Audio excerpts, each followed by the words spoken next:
بسم اللہ الرحمن الرحیم۔ السلام علیکم۔ ایک سوال جو کئی لوگوں کے من میں اٹھتا ہے، دجال کس کو کہتے ہیں؟ دجال مسیح کذاب کا نام ہے۔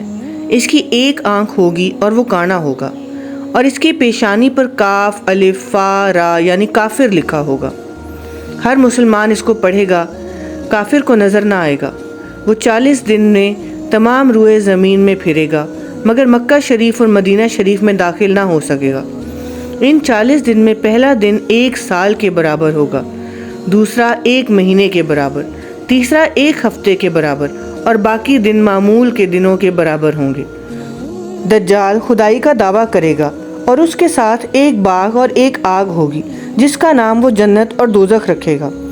جو اس پر ایمان لائے گا اس کو وہ اپنی جنت میں ڈالے گا جو حقیقت میں آگ ہوگی، اور جو اس کا انکار کرے گا اس کو اپنی جہنم میں داخل کرے گا جو حقیقت میں آسائش کی جگہ ہوگی۔ بہت سے عجائب یعنی کہ عجیب و غریب چیزیں دکھائے گا۔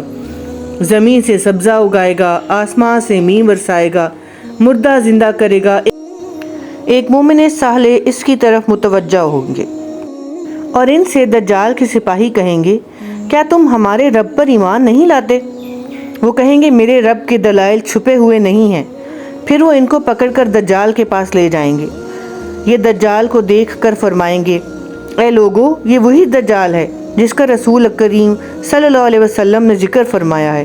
دجال کے حکم سے ان کو مارا پیٹا جائے گا۔ پھر دجال کہے گا، کیا تم میرے اوپر ایمان نہیں لاتے؟ وہ فرمائیں گے، تو مسیح کذاب ہے۔ دجال کے حکم سے ان کے جسم مبارک سر سے پاؤں تک چیر کر 2 حصہ کر دیے جائیں گے، اور ان دونوں حصوں کے درمیان دجال چلے گا۔ پھر کہے گا، اٹھ، تو وہ تندرست ہو کر اٹھ کھڑا ہوگا۔ تب دجال ان سے کہے گا کہ تم مجھ پر ایمان لاتے ہو؟ وہ فرمائیں گے، میری بصیرت یعنی بینائی یا عقل مندی اور زیادہ ہو گئی ہے۔ اے لوگوں، یہ دجال اب میرے بعد کسی کے ساتھ پھر ایسا نہیں کر سکتا۔ پھر دجال انہیں پکڑ کر ذبح کرنا چاہے گا، اور اس پر کوئی قادر نہ ہو سکے گا۔ پھر ان کے دستوں پا یعنی ان کو ہاتھ پاؤں سے پکڑ کر اپنی جہنم میں ڈالے گا۔ لوگ گمان کریں گے کہ ان کو آگ میں ڈالا، در حقیقت وہ آسائش کی جگہ ہوگی۔